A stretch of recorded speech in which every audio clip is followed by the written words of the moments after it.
Election से 4 माह कबल अमरीकी सदर जो बाइडन इलेक्शन की दौड़ से आउट। पैगाम में कहा, मुझे लगता है सदारती दौर से दस्तबरदारी मेरी पार्टी और मुल्क के लिए बेहतर होगा।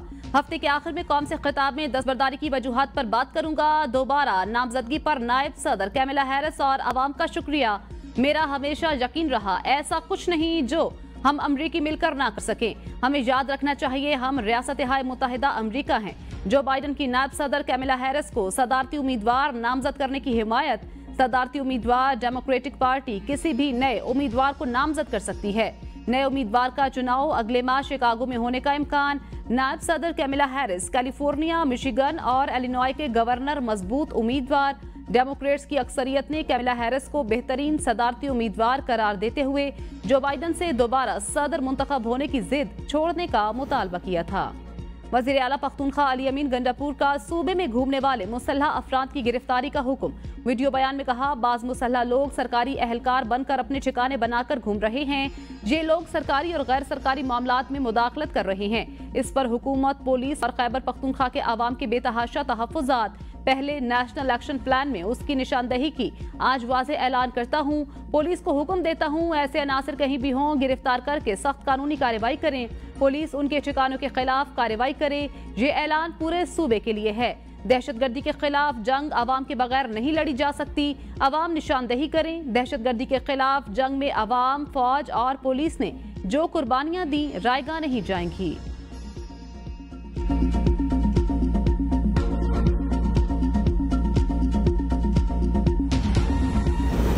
15 जुलाई को दहशतगर्दों ने बनो कैंट पर हमला किया। वफाकी वजीर इत्तलात अताउल्लाह तारड़ कहते हैं, दहशतगर्दों के हमले में 8 सिक्योरिटी एहलकार शहीद हुए। बन्नो में ताजिरों के अमन मार्च में दीगर सियासी जमातों के साथ तहरीक इंतशार भी शामिल हुई। कौन सी जमात तोड़ फोड़ करती है? कौन सी जमात ने 9 मई को पेशावर में रेडियो पाकिस्तान को जलाया? बानी पीटीआई कहते हैं, सिविलियन पर गोली चलाई गई। आपने ही गुड तालिबान और बैड तालिबान की बहस का आगाज किया था। तहरीक इंसाफ ने मुल्क में अदम इस्तेहकाम पैदा किया। ये हमेशा लाशों की तलाश में रहते हैं। पीटीआई ने शुरू से इंतशार की सियासत की। तशद्दुद की सियासत इनके खून में रची बसी है। ये शहदा की कुर्बानियों का भी पास नहीं रखते। क्या अमन मार्च में लोग मुसल्लह होकर आते हैं? ये चाहते हैं मुल्क में माशी इस्तेहकाम ना आए। 9 मई को पीटीआई का बयानिया था, फौज को अवाम से लड़ा दो। ये सियासी नहीं दहशतगर्द जमात है। इन्होंने दहशतगर्दों को वापस लाकर मुल्क में बसाया। फ्रैंकफर्ट में पाकिस्तानी कॉन्सुलेट पर हमले में कोई पाकिस्तानी मुलविस हुआ तो कोई नहीं बचा सकेगा। बानी पीटीआई भी मुलविस हुए तो उन्हें भी कोई नहीं बचा सकेगा।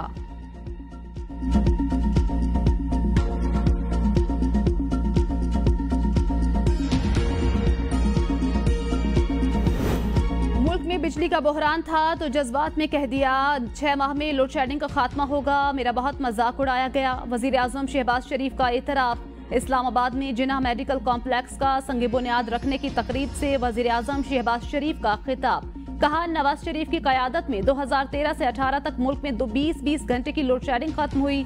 आवाम की तरक्की पर सियासत नहीं होनी चाहिए। सेहत और तालीम की सहूलत दहलीज पर मिलना गरीब का हक। नाम नेहाद मुंसिफ ने साजिश करके पीकेएलआई तबाह करने की कोशिश की। पीकेएलआई बनने से पहले मरीज जिगर के इलाज के लिए हिंदुस्तान जाते थे। दुनिया की जदीद तरीन सहूलतें इस अस्पताल में होंगी। जिन्ना मेडिकल कॉम्प्लेक्स को 1 साल में मुकम्मल किया जाएगा। वजीर आजम का हेलीकॉप्टर, एम्बुलेंस, आईपीपीएस के साथ मुआहदे। एक पावर प्लांट से 750 रुपए फी यूनिट बिजली खरीदने का इंकशाफ। साबिक निगरान वजीर गौहर एजाज कहते हैं, हुकूमत कोल पावर प्लांट से औसतन 200 रुपए फी यूनिट बिजली खरीद रही है। सोलर और विंड पावर प्लांट से फी यूनिट 50 से जायद में खरीदा जा रहा है। ये तमाम पावर प्लांट्स 20% से कम कैपेसिटी पर चल रहे हैं। इन आईपीपीएस को 1.95 ट्रिलियन रुपए की अदायगियां हो चुकी। हुकूमत एक पावर प्लांट को 150 अरब रुपए अदा कर रही है, जिसका लोड फैक्टर 15% से भी कम है। मैंने डाटा शेयर करके 40 खानदानों के खिलाफ आवाज उठाई। निगरान हुकूमत ने कहा, बिजली के रेट कम होने चाहिए। ये कैसा मुआहदा है? प्लांट बंद हो और बिजली की कीमत सारिफ से ली जाए। जो सस्ती बिजली दे सिर्फ उस प्लांट से खरीदी जाए। पावर प्लांट को प्राइवेटाइज किया जाए। ऐसे पावर प्लांट भी हैं जिनको 1-1 हजार करोड़ रुपए दिए गए।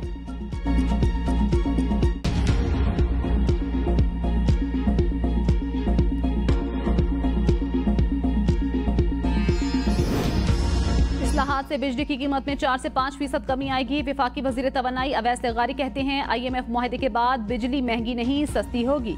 मकामी कोयले पर मुंतकिली से कीमत मजीद 2 रुपए यूनिट कम होगी। महंगाई में सालाना 200 अरब कमी होगी। शहबाज शरीफ की जेर क़यादत तगड़े इस्लाहाती एजेंडे पर काम जारी। IPPs के मुआहदों की स्टडी और फोरेंसिक ऑडिट भी कराया जाएगा। चीन ने पाकिस्तान में सरमायाकारी करके अंधेरों से निकाला। सनतों से बिजली का 170 अरब रुपए का इजाफी बोझ कम किया। 200 यूनिट वाले बिजली सारिफिन के बिल्स में कोई बेईमानी नहीं हुई। 2 करोड़ 80 लाख छोटे घरेलू सारिफिन का तहफ़्फ़ुज़ तरजीह।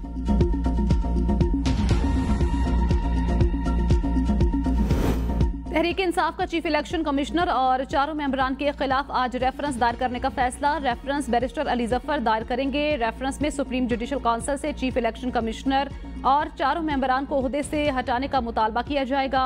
रेफरेंस में PTI से बल्ला छीनने, लेवल प्लेइंग फील्ड ना मिलने, आम इंतखाबात मुकर्ररा वक्त पर ना कराए जाने को जवाज बनाया जाएगा। इस्लामाबाद इलेक्शन ट्रिब्यूनल की तब्दीली भी रेफरेंस में शामिल। रेफरेंस में सुप्रीम कोर्ट के फैसले की गलत तशरीह का हवाला भी दिया जाएगा।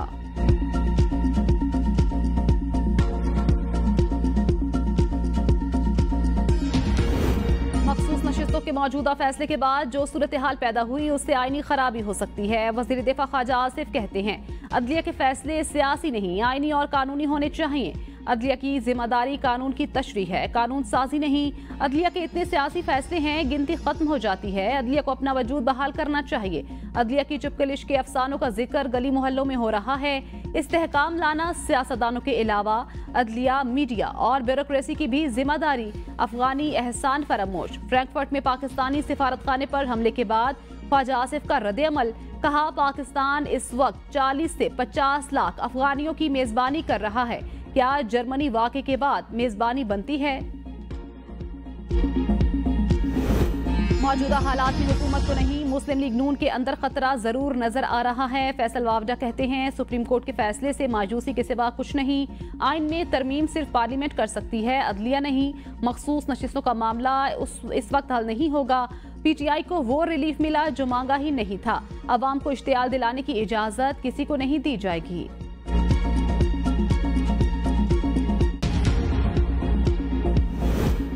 PTI से मुज़ाकरात के लिए कायम JJY कमेटी की मौलाना फजल रहमान से मुलाकात। कमेटी का PTI से मुज़ाकरात का अमल आगे बढ़ाने के लिए लाए अमल तय करने का फैसला। मुलाकात में मुज़ाकराती कमेटी के चेयरमैन सेनेटर कामरान मुर्तज़ा और दीगर की शिरकत। JJY और PTI के दरमियान अब तक होने वाले राब्तों पर गौर।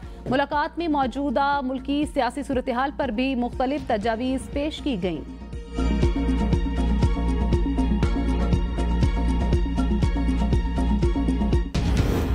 मौलाना फजल रहमान से कल बात हुई। फजल रहमान के बयान को जिस तरह पेश किया गया उससे गलत फहमी हुई। असद कैसर कहते हैं JJY से राब्ते हो चुके, कमेटी बन चुकी, हम मुत्तफिक हैं। ये हुकूमत नाजायज़ है। हमारे MNAs को मुख्तलिफ किस्म की ऑफर्स की जा रही हैं। 26 जुलाई को मुल्क गिर एहतजाज करेंगे। बानी PTI ने कहा साफ और शफाफ इलेक्शन चाहते हैं।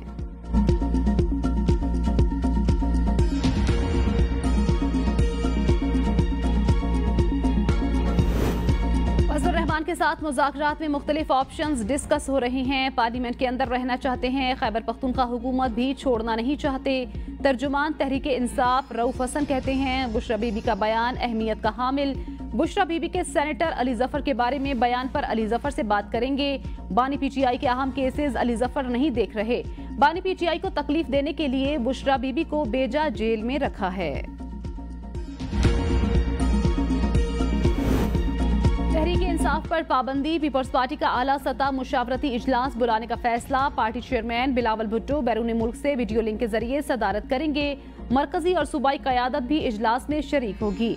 इजलास में नून लीग की जानिब से PTI पर पाबंदी बारे राय ली जाएगी। राय की बुनियाद पर पाबंदी के हवाले से हुकूमती फैसले की हिमायत करने या न करने का फैसला किया जाएगा। पीपल्स पार्टी के मुतादिद रहनुमा पहले ही PTI पर पाबंदी के हक में नहीं।